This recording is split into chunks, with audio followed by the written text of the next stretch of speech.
Thank you for standing by. This is still Mainland 98.3 FM, the sound of Lagos. And you are on to Mainland Focus.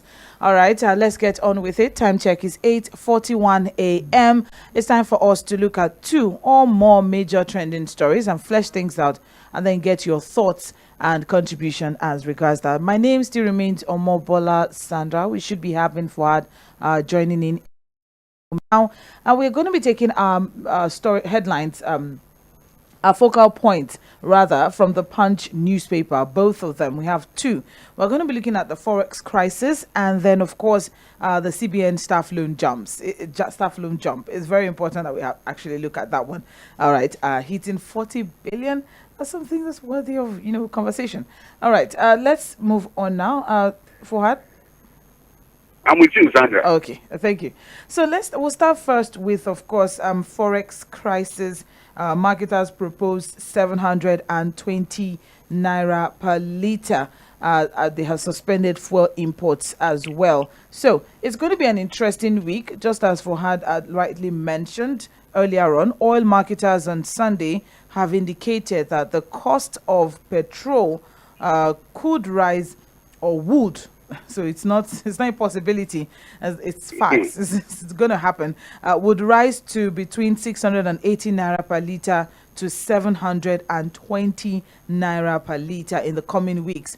That is if the dollar continues to trade from between 910 to 950 naira at the parallel market.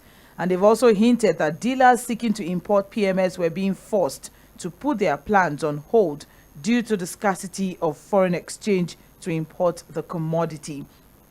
And this is coming at a time where fuel is already selling at between 500 to 700 naira per liter. So what should be done to avert this situation? Is it avoidable, or is this something that can be managed at this point that we are in now? What intervention should immediately come from the government, short term or long term? We're looking at the possibility of buying fuel for as much as 720 naira per liter. That's a whole lot, if you ask.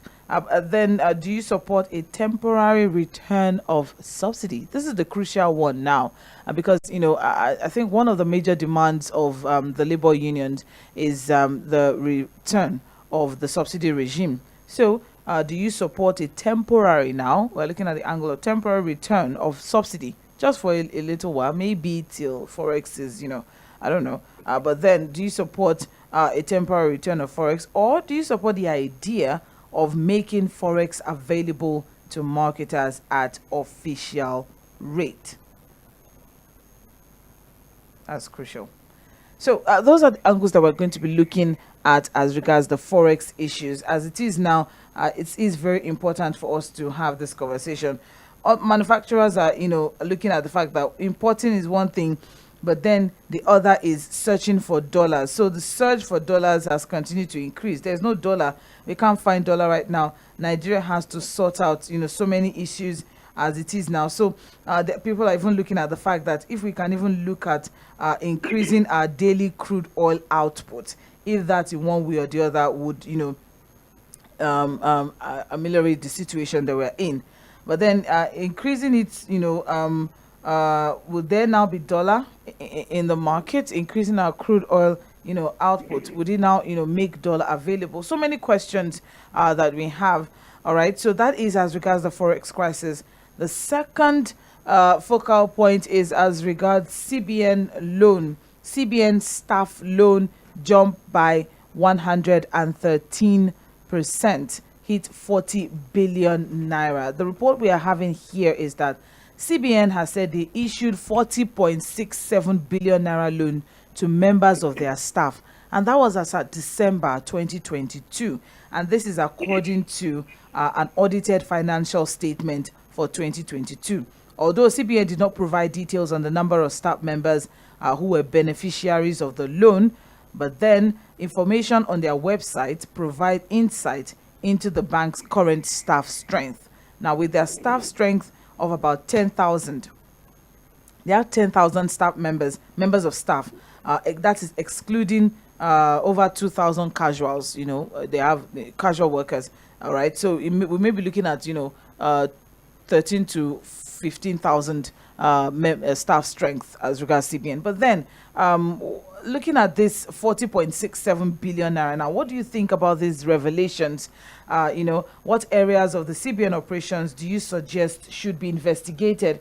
Let us not forget that according to the special investigator, we treated that from the Guardian newspaper, there has been some revelations, from the CBN, aside from the fact that they have not been submitting their financial statement, or whether or not they have been making their financial statements available. Because according to the CBN Act, a copy of the financial statements for each year should be transmitted to the National Assembly and the President within 2 months after each financial year. That is according to the CBN Act. It says the bank shall, within 2 months after the close of each financial year, transmit to the National Assembly and the President a copy of its annual account certified by the auditor. So a report is required to be submitted, and it shall be published in the same manner as the CBN governor may direct. And then the board will ensure the account submitted shall, as soon as possible, be published in the Gazette. That's what the CBN Act says. But now we are seeing revelations of staff members borrowing up to 40.6 billion naira. We are seeing revelations of net operating income growing. Bank operating expenses under Emefiele grew to 1.2 trillion naira. Operating expenses of the bank. So many things are coming out now, and But then, what do you think about all of these revelations, especially the loan aspect, and what other areas of the CBN operations do you think would you suggest should be investigated? No one is asking me, but then I think we should also look at the Mint, especially as regards, the production of the new Naira notes that caused a lot of brouhaha earlier in this year. But then, Fuhad, your thoughts as regards the two focal points, so we can open up the phone line. Well, on the price of the possible increase of price of petrol, I think it has gotten to a point where the president and the government needs to intervene. Unfortunately, it may have to mean that they would have to eat the humble pie. And what is that humble pie? We may be seeing a partial introduction of subsidy. Wow. Because again, as it's going, it's wow, but that's the reality. And that's why I say they may have to eat the humble pie. The two options available now, because the reality is that, look, the biggest option, which is long-term, is to fix our local refineries. It cannot happen immediately. So the only option, short-term, that can turn the tide of this situation is for them to eat the humble pie, maybe have a reintroduction, a partial introduction of subsidy, and then manage it properly to ensure that it's not fraught with corruption and fraudulent practices. The alternative would be to get marketers, who have these importation licenses, to get dollars at official rate, and also ensure that that is managed properly to ensure that it's not fraught with corruption that we have always known to come with forex racketeering and all of that. That's the only thing for me. That's what I see. Yes, the long-term thing would be for us to fix our refineries, and that would never happen immediately. Even the timelines for December for Port Harcourt refinery to work for me is just a mere political statement, just to douse the tension in the land. Is not going to happen. The investigations we've done, what we have gotten, the facts we have, shows that, look, and that's why you can see that the president has been silently avoiding that particular situation. In all of his broadcasts and statements to the people, he has really not said anything about our local refineries. So that's that on that. And then the issue of the CBN and their staff. These are the welfare staff that we are talking about in Nigeria. They are not Nigerians. I'm sure all of the staff of the system will be expatriates. For them to be enjoying this kind of humongous allowances and loan facilities. Sandra, just in 30 seconds. The 40.67 billion was in 2022. Fuad, please, can you move a bit so we can hear you? Can you hear me now? Hello? Is it better now? A little, yes, thank you. Yeah, so 40.67 billion. Oh, no. Sorry, it's not. I can barely hear you. Is it better now? No, maybe we'll try to reconnect with you. All right. Yes, thank you. All right. As we try to reconnect with FUHAD, you're listening to Mainland Focus. We will be opening up the full line very soon. But then don't forget that we are live on Facebook and YouTube at Mainland 98.3 FM. You can share your thoughts and contribution there as well at Mainland 98.3 FM on Facebook and YouTube. We read comments from the live chat section on Facebook and YouTube. So you can drop your comments there, or you can send text messages or WhatsApp messages to 0913 6000 430. 0913 6000 430. Hello? Hello? Yes, I'm with you. I'm with you, Sandra. Yes, okay. So can you finish your... Just quickly, just to put the figures out there, because the 40.67 billion was in 2022. In 2021, it was 17.43 billion. That's loan to staff. And then if you look at something again, one of the things that shocked me with this revelation is that, look, the debt recorded was despite the fact that there's 155.63 billion provided for the staff of the CBN as allowances in 2022. Just allowances for the staff of CBN in 2022 was 155.63 billion naira. And that was 90 billion higher than the entire profit of the CBN in that year. So even the money for the allowances was far higher, 90 billion higher than the entire profit recorded by the CBN. Sandra, I don't have any other thing. Let Nigerians take it from there. I'm tired. It's okay. Don't be tired. Please don't be tired. We have to. No, I'm tired. At this level, I'm tired. Thank when you. People are getting, in some states, they are still paying their staff 10,000 naira salary, minimum wage, 15,000 naira. And for Nigerians too. True. All right. All right. Okay. 0913 6000 410. 0913 6000 410. That is the number to call to share your thoughts and contribution. You have just 2 minutes. Please, let's stick within the 2 minutes allotted to everyone, so we can have as many contributions as possible. All right. 0913 6000 410. That's for phone calls. For text messages and WhatsApp messages, it's 0913 6000 430. That's for text and WhatsApp only. We don't take calls on that number. All right. And then, of course, the live chat section is open as well on Facebook and YouTube. So you can drop your contributions there. 2 minutes. Let's stick within the time frame. And please keep things clean. I would appreciate that. All right. Hello. Good morning. Hello, Sandra. Good morning. How are you? I'm well. Thank you. Good morning, Mr. Peter. Yeah, Ogami FUHAD, good morning, or wherever you are. All right. Yeah, now, Sandra, all the long and short of all the grammars that we are speaking, all the analysis that my guy is giving us, fuel to go up to 7 something. No refinery is working. The refineries that democratic government came to make, they destroyed them within 23 years of democracy. And then Nigerians that were feeling well, being taken care of, they are now sleeping on the road and on the under the bridges. Go to Mainland under the bridge and see what happens in the evening. Then come to Farm Group here, this is the Fashola Garden, and see the numbers of families that are sleeping there, living there. I counted the other day, about 14 people were sleeping there. That's the life of Nigerians for you now. And then there is a democratic government in the country that everything is going. Even what is happening in the CBN. Corruption everywhere. Nobody's asking questions. I just want to summarize it this morning that this is the dividend of democracy. And this is the beauty of democracy that is better than military government. All that the military provided, they have destroyed them. All the money they captured, the life of Nigerians that was preserved have been ruined by the democratic government. That's the duty of it. Let's go on like that. No problem. Nigerians, this is what we wanted. And we demonize the others that give us food and give us infrastructure. Very unfortunate. Thank you. Have a nice day. Thank you very much, Mr. Peter. Appreciated. Hello, good morning. Hello. Hello, good morning, Sandra. Good morning. Good morning, Mr. John. Good morning. Just for number issue. Good morning, FUHAD. Just the last that I have said now.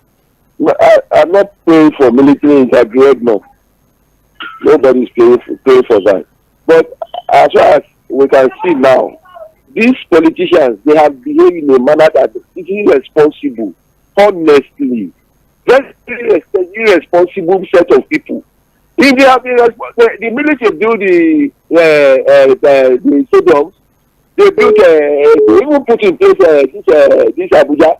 They all manner of infrastructure, the military built it. But see what we are witnessing now. They destroyed everything. They destroyed our legacy.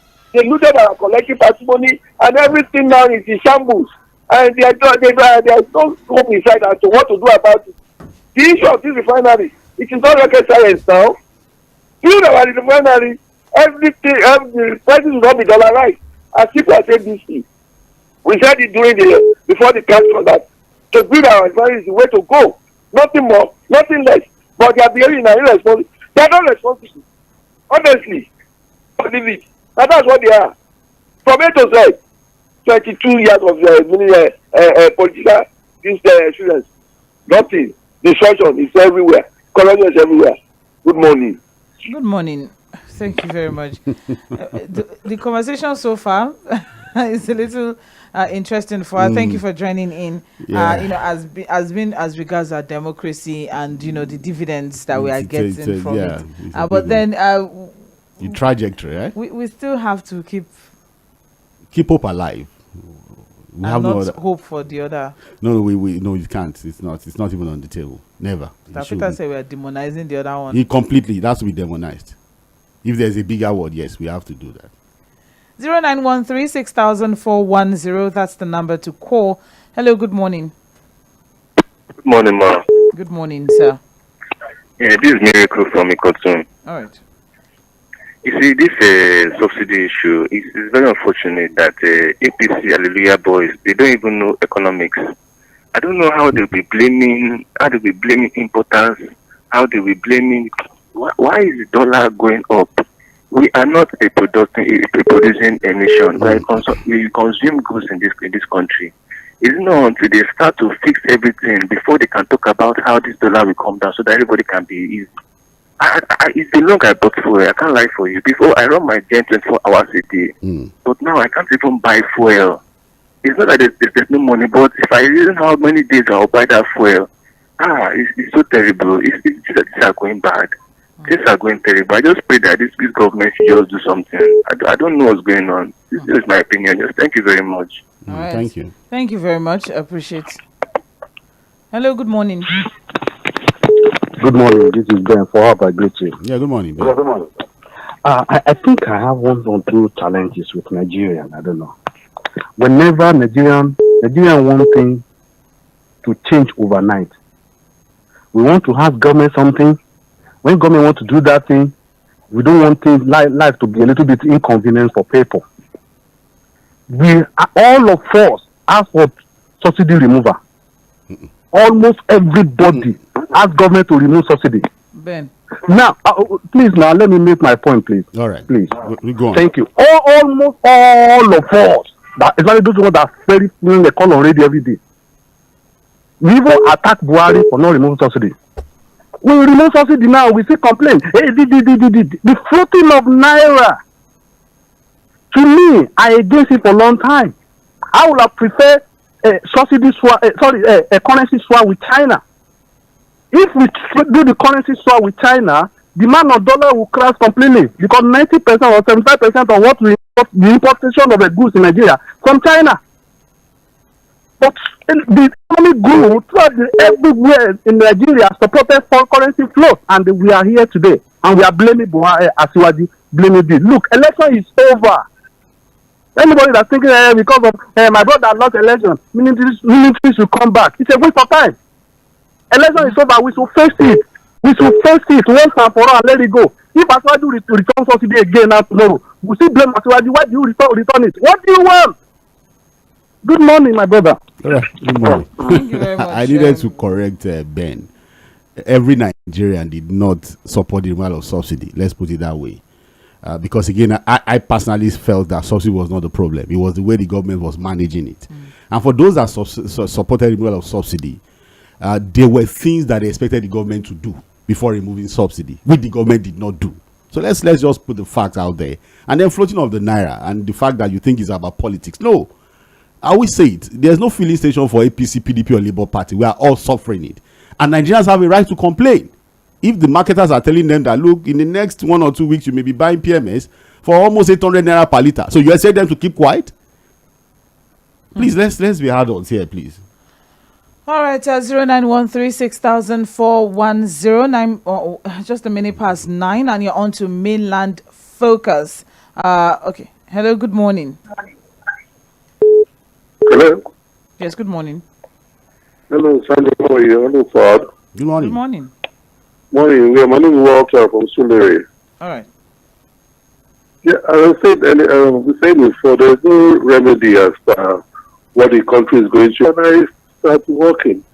And if you cannot get to refinery, I want to ask again, what's going on with Dangote refinery as of today right now? We don't know. Why doesn't it happen? Are we giving crude oil at a particular rate?